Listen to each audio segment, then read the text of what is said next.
Welcome to John's Workshop. In this episode, we're going to rebuild this Rolls-Royce Silver Cloud speedometer odometer.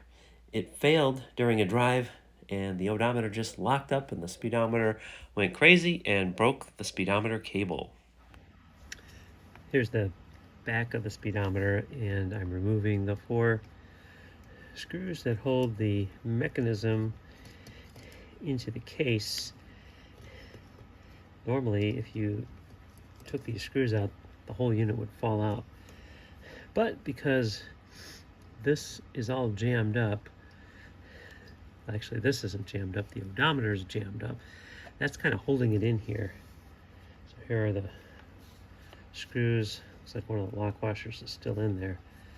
But in order to get this out, you have to kind of unscrew it out like this.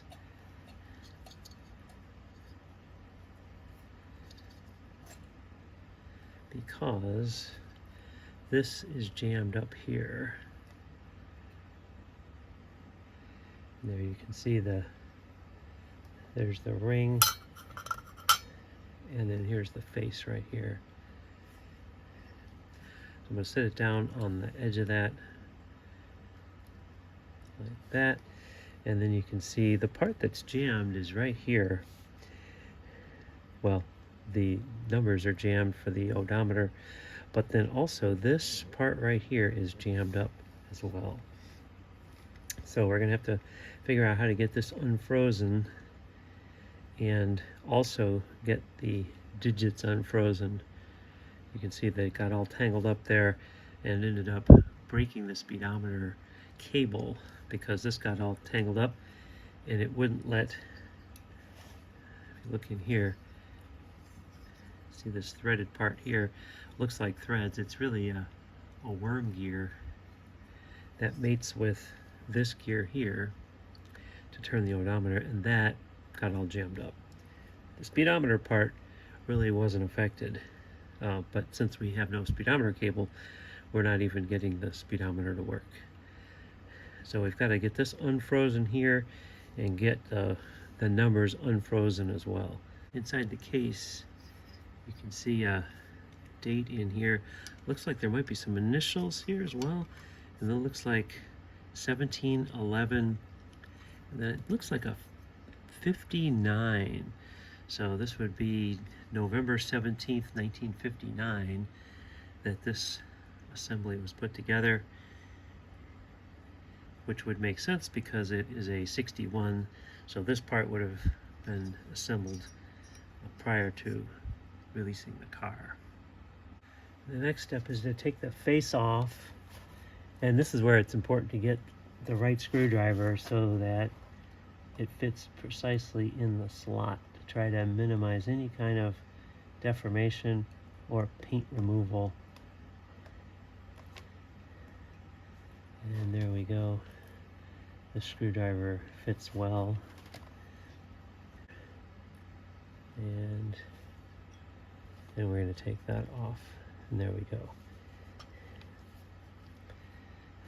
And to make sure we don't lose those little screws. There we go. And once you get that off, then you can see here, this is an adjustment. These are slotted holes, so you can get the mesh correct between this gear and the worm gear in here. This gear on that side right there.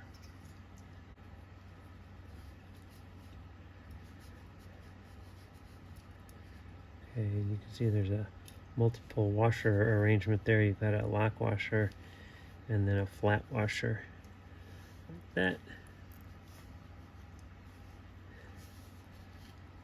And there's our mounting screws, and then here's our piece this is also jammed up. Not sure how this actually got jammed up, but that does not want to rotate, and clearly that should rotate nicely. And this does not turn, and so internal here the mechanism is messed up to turn this. So that is, I think, what the root cause of the problem was, is that something in here got jammed up is causing this to stop, and somehow causing this piece to jam up in here, and now just nothing happens. So this has got to turn freely before we can assemble this. The next step is to pull this screw off here. So we're going to do that with the screw over here, and this is just holding the shaft from coming out this side here. So this little holder here comes out, and then now you can see the shaft right there, and that should just press right out.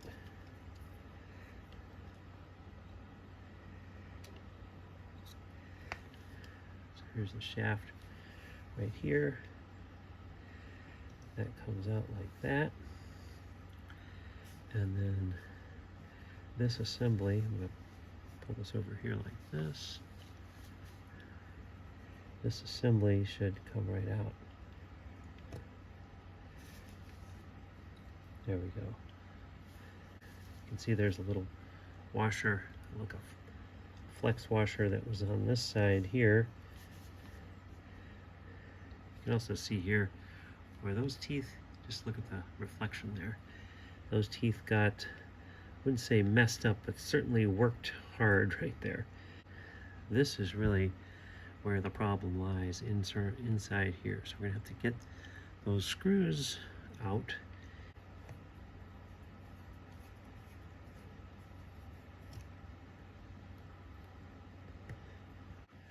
With those screws out, this part lifts off of here. This. You can see there's a pivot point right here, or a bearing, and the two screws. I can feel now that these are loosening up in here, right? So if we lay that out in the order, this was first, and then this is second, and now we can start to see this gear here. This was in here like that.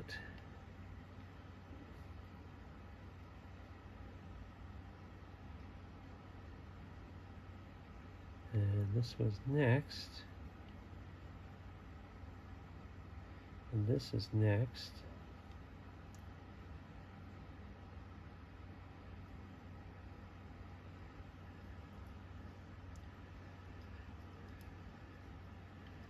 And these don't turn too bad, but they feel a little bit gummed up.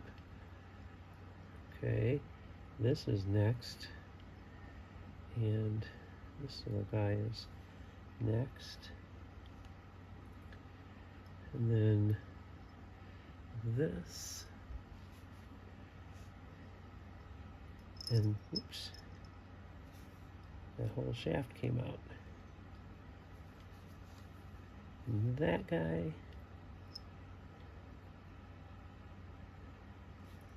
and this guy, and then finally that.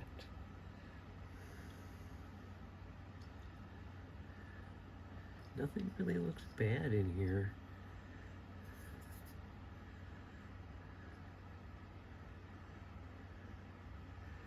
I don't see any signs of gummed up oil or anything like that.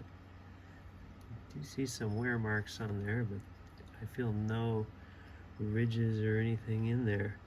You really can't catch your fingernail in any of this. So that actually feels pretty good. Well, this looks pretty straightforward to reassemble. The trick, I think, is going to be this guy. Is why is he locked up in there? And you can see that I can move this back and forth on that shaft. I feel I can move this also on the shaft. These are pinned on the shaft here. And this is also pinned on the shaft, but the shaft itself is not moving. So we're going to have to figure out how do we get that freed up. this has to go in here like that and rotate nicely. And it feels like there might be just a little bit of burr activity there. That one doesn't feel real smooth. We can check the next pair. That feels better.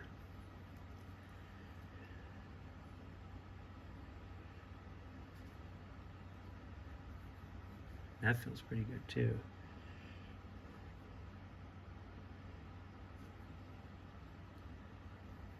And that feels pretty good too.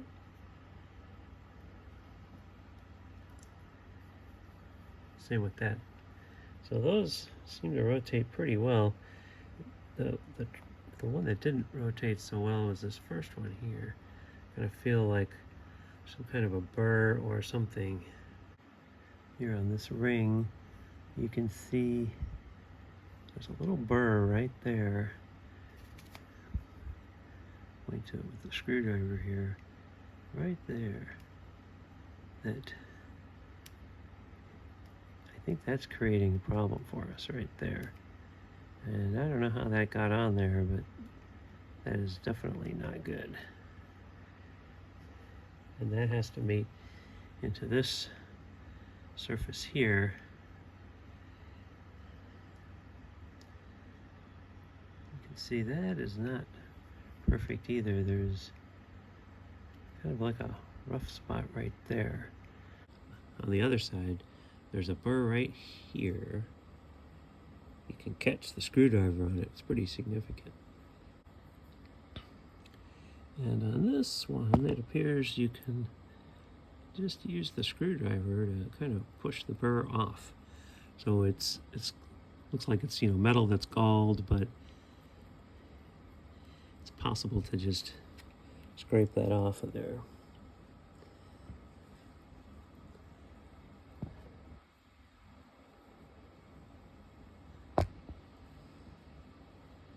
So that is now cleaned up. See some of the stuff there on the end of the screwdriver. And on the inside here,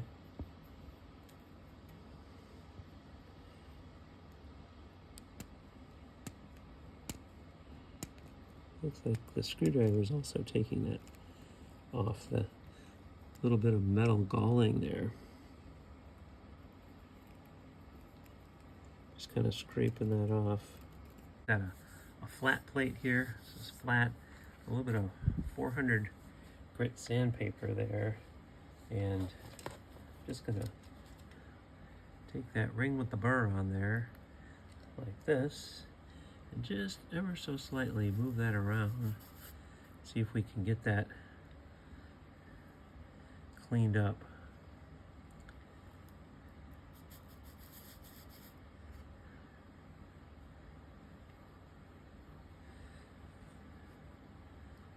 Here's the mating piece. Still feels a little bit rough there.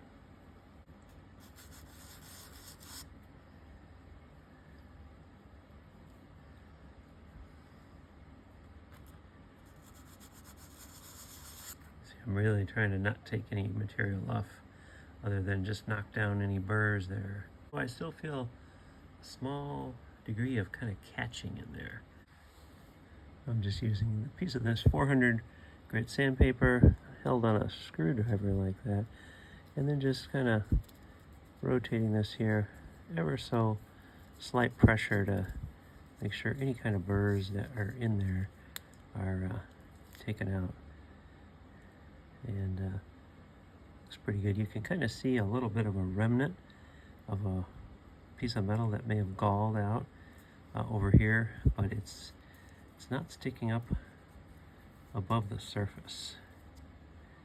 And we put these together, they actually turn real well. I don't feel any locking up or anything in there, or no friction spots. I'm also noticing that this very end ring here looks like there's something right here in that ring where the end cap runs, it's kind of wedged on here. Kind of see here, like right there. Again, more galling of the metal. You can see here, look at that.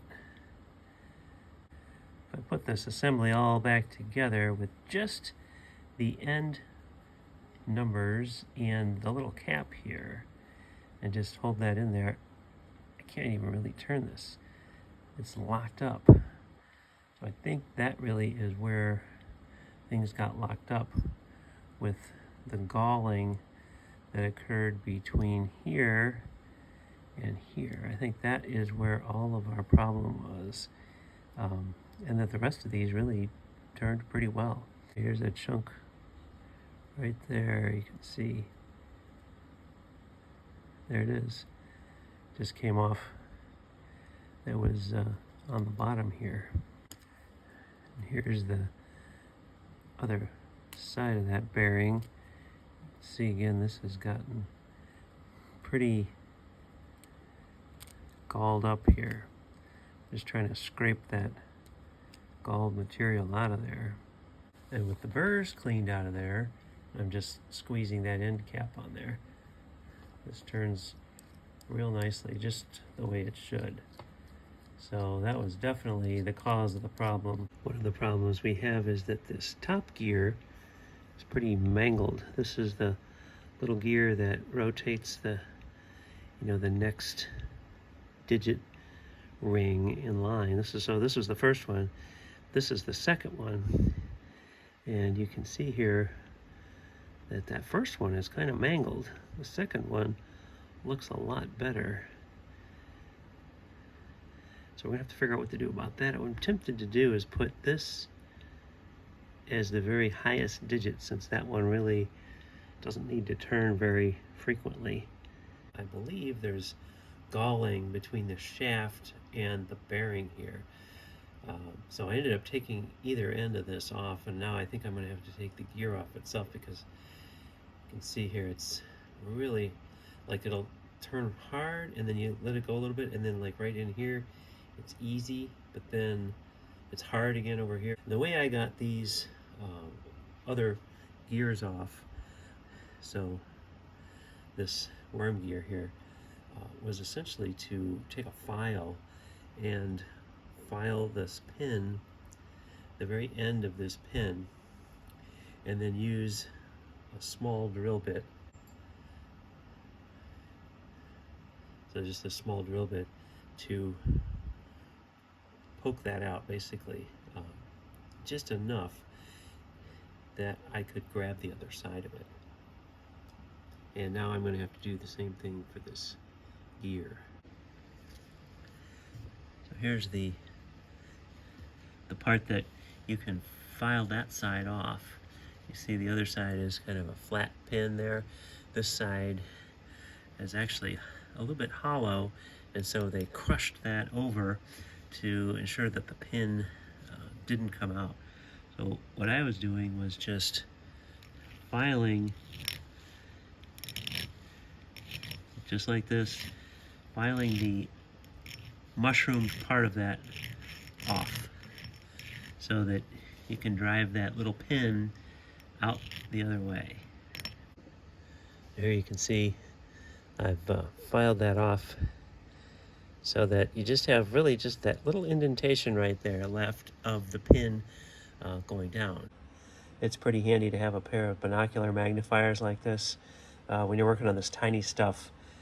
So I'd recommend doing that, just to help you make sure you're filing where you want to be and hammering where you want to be.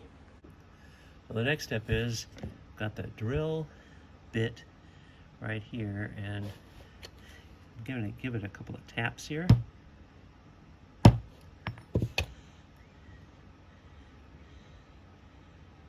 It may take a couple to knock that loose. So after a number of tapping attempts, you can see I can start to get the head of this out. There you can see it right there. This little part right here. All right, now And get some needle nose pliers on there and give it a tug, and there it is. Gear is free on the shaft, and now we can hopefully get this out of here and figure out what was going wrong in here. This was all fouled up. Kind of galled up right there. I think that's the problem. The metal that's on there is pretty hard to get off, so I'm just using a stone here to try to clean this off, and just kind of doing this all by hand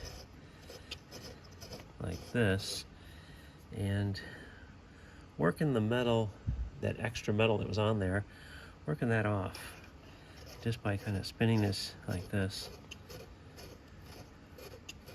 It's not really taking a lot of pressure, but I feel like I'm getting most of that metal off of there, if not all of it, and getting a much cleaner surface there.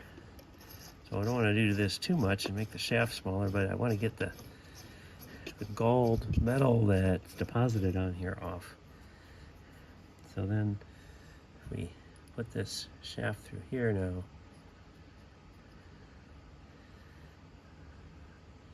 that feels like that turns much better, and there's no hanging up. So here you can see, even after I've cleaned this up, inside this bearing here, it's just a little bit galled in the first little bit, but when you get farther in there, it looks like it's going to be okay. So it looks more reasonable. And then here's the other side. That one really looks good all the way through. So here's that shaft. It's been cleaned up. And if we put this back together here, this actually feels like it turns real nicely in here. Just like that. So I just happen to have some of these taper pins for working on clocks, kind of hold the back on to the clock. And so what I did was I used one of those here and here, and I think this is going to work out because, well, these are brass. You know, the hope would be if it ever jams up again in the future, you'd shear those brass pins off instead of completely getting things all tangled up like this time around. So for these two, I put 2 pins in there, and I think what I'm going to do is just pound those in and then cut the pin off on the top side, and maybe just simply bend the pin around on the bottom side to keep it in there. The next part of this speedometer assembly is the trip odometer right here, and I did actually pull this gear out here and clean these up a little bit, and then I lubricated them once they were back together, but it was pretty tricky. It's important to get these little springs installed correctly. That's one of the very tricky parts of this, because there's 2 of them and you kind of have to simultaneously hold them back. But their job is to go up here on the shaft that goes across here with the gears in it and push that shaft towards the number readout. So here you can see the very top of this spring right here where my pointer is.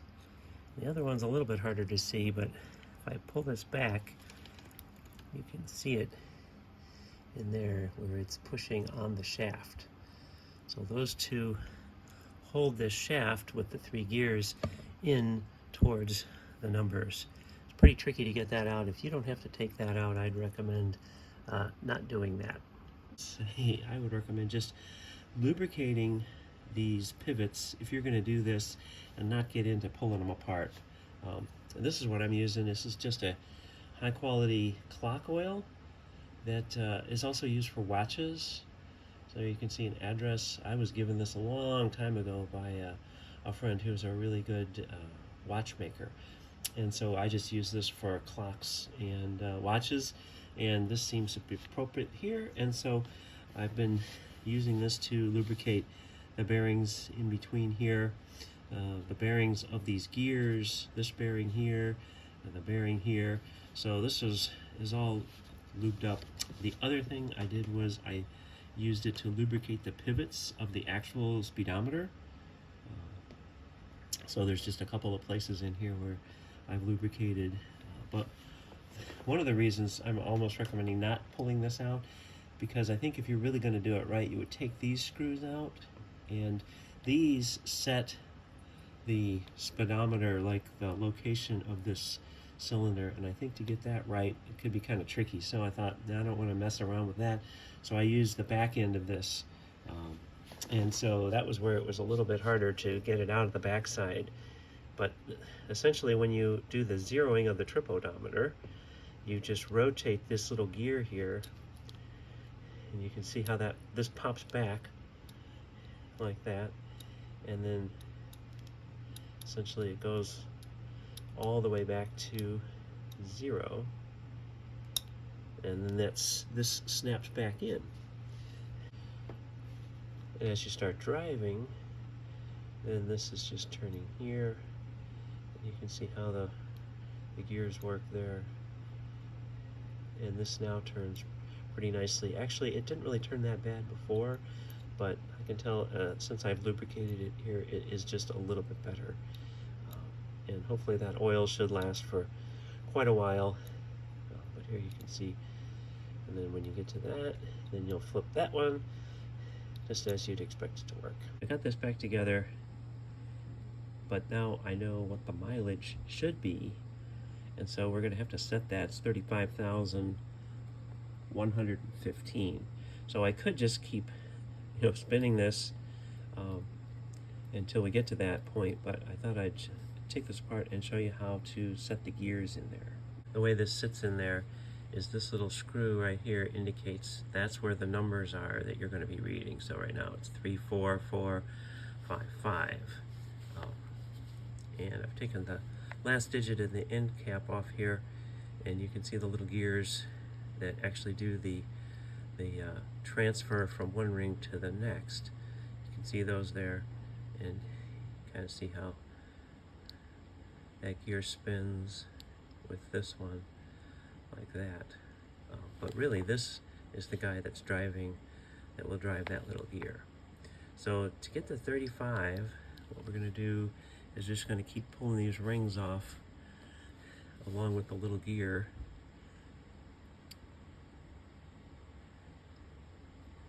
Okay, like that. And now we want this to be 35. So I'm going to leave those last couple of gears in there. And so we can just turn this here, and there it is. So we've got the 35. And then it's going to be 115. So I'm going to leave this as the 1 there, and then we can put the other guys on. Now, one of the important things is when you're putting those little gears in there, there's a certain way that they have to go. So you can put the ring in, and you can kind of put it wherever. I'm going to put it to the 1 because that's what I'm looking for here. But when you put the little gear in, you can see that it has regular teeth on this side, and then it's got like only some of these stick up. So you can see like there's a missing tooth every other one. So when you put it in there, you want to put it in such a way that this non-tooth, the one that doesn't stick up, is out against the ring. So this is the way you'd want to put that in there. So I'm going to put that on there like that. And it looks like I didn't get it right. It twisted a little bit when it fell in there. So I'm going to have to pull that back out. And there you go. So see, now when it's sitting in here, this tooth down here is low, and then you've got the high tooth on either side. And the reason that is because that little tooth that sticks up is going to engage here as this ring comes around. So, and I wanted a 1 on here, so we're going to put that 1 just like that. And there we go. So if I turn this a little bit, you can see there it is. 1, 1. I actually wanted it to be a 5, but I'm going to turn this last one a little bit to get it to 5, just to make sure that all works. The other thing I'm going to do, which I haven't done yet, is a little tiny bit of lubrication here. So I'm going to just put a drop down here, and I think that's going to just transfer down through all the gears on this shaft. But just a tiny drop there.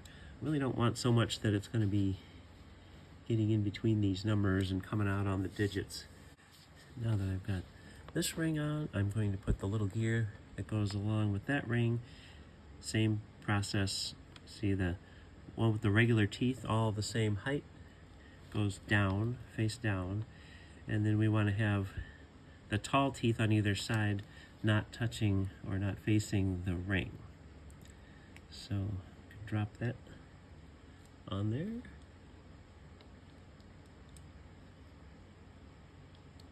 Like that.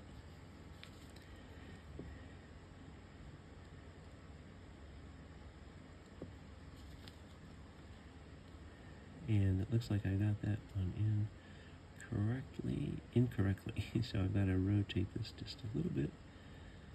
And now, there we go.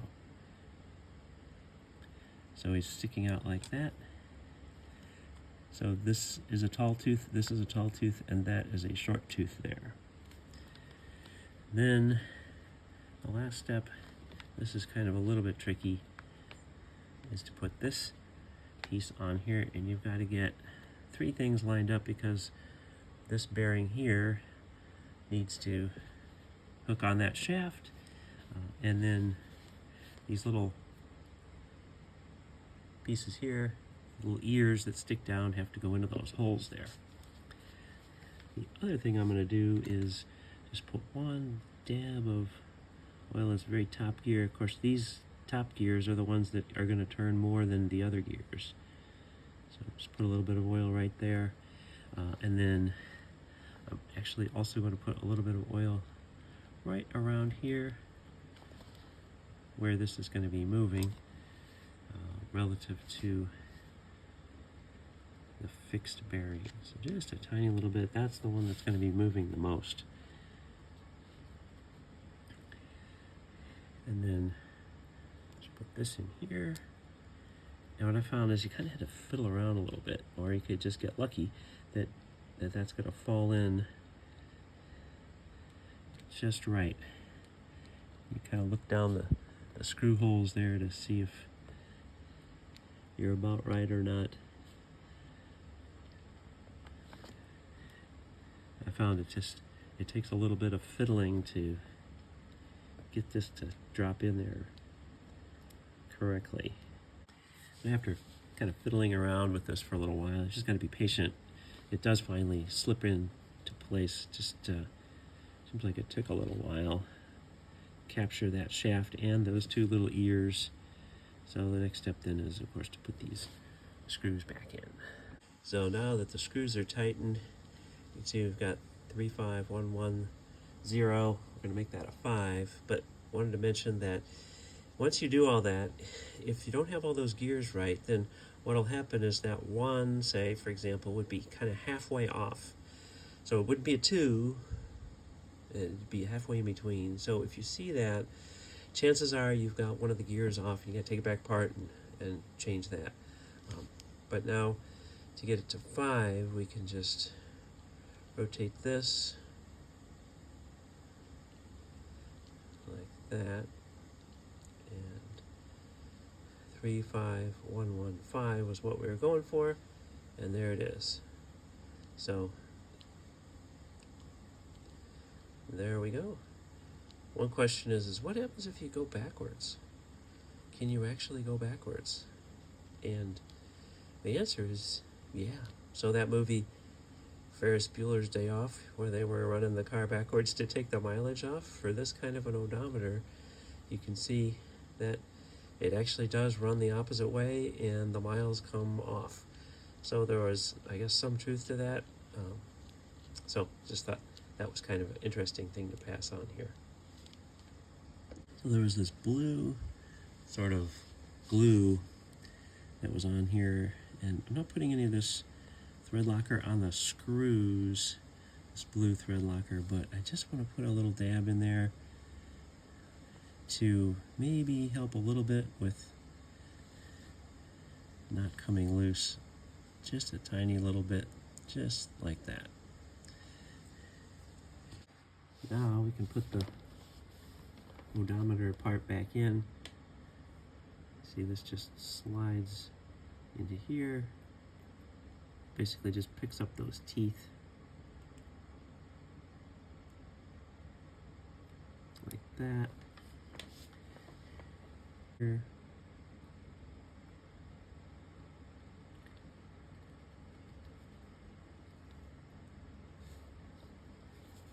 And then this, it's really not a pivot or anything. This is where this is really what holds it in here.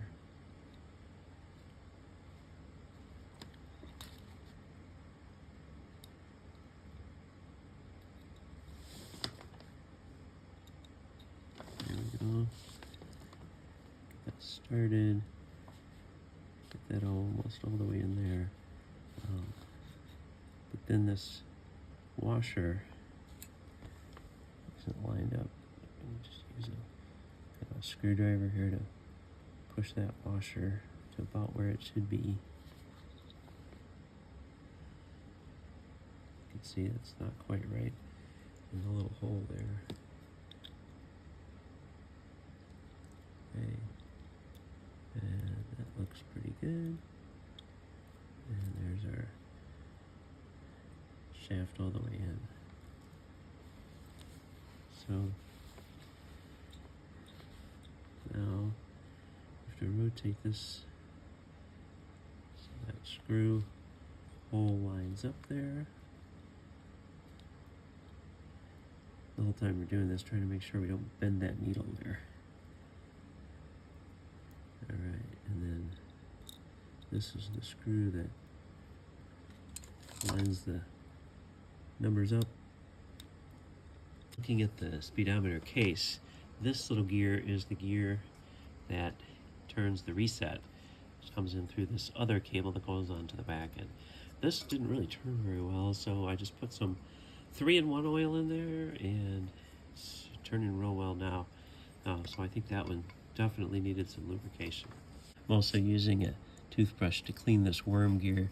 Seemed like that was kind of dirty, so just getting that cleaned off as well. I'm just going to use some of this multi-vehicle Moly fortified grease. It's fairly thick, but the grease that's in there now looks fairly thick too.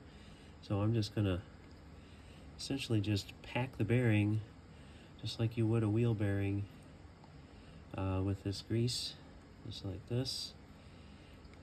Try to squeeze it in there as best I can. At this point, we're just about ready to put it back together, but we need to adjust the mesh of this gear to this worm gear here. And to do that, we're going to have to put this in here, get it mounted, which means we have to get this all back together like that. So that's where it's going to sit in there. Loosen these screws back up again. So now that those are loose, you can see how we can move this back and forth. And we certainly don't want it far out. We don't want it shoving all the way in there, but we want something that's reasonable. So take a look at this, just tightening it down like that. There's really no play in that, but it's not also pushing up against tight. So it feels like that's meshing nicely. And we're ready to pull the mechanism back out so that we can put the face back on. So the next step is to put the face back on. That runs up through here like this, and those little screws go right in there.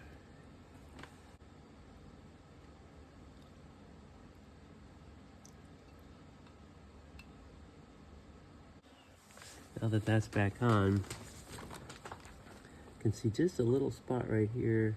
I'm gonna fill it in with a black Sharpie where the paint is missing a little bit.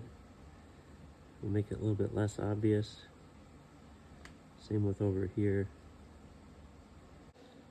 And now that the face is back on, we are ready to put this back into the case.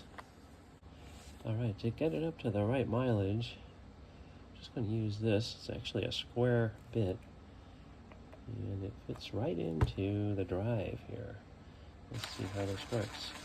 I'm running it right around 60 miles an hour and timing how long it takes to get a mile. And it looks like it's just about 60 seconds. So I think the speedometer itself is probably not too far off.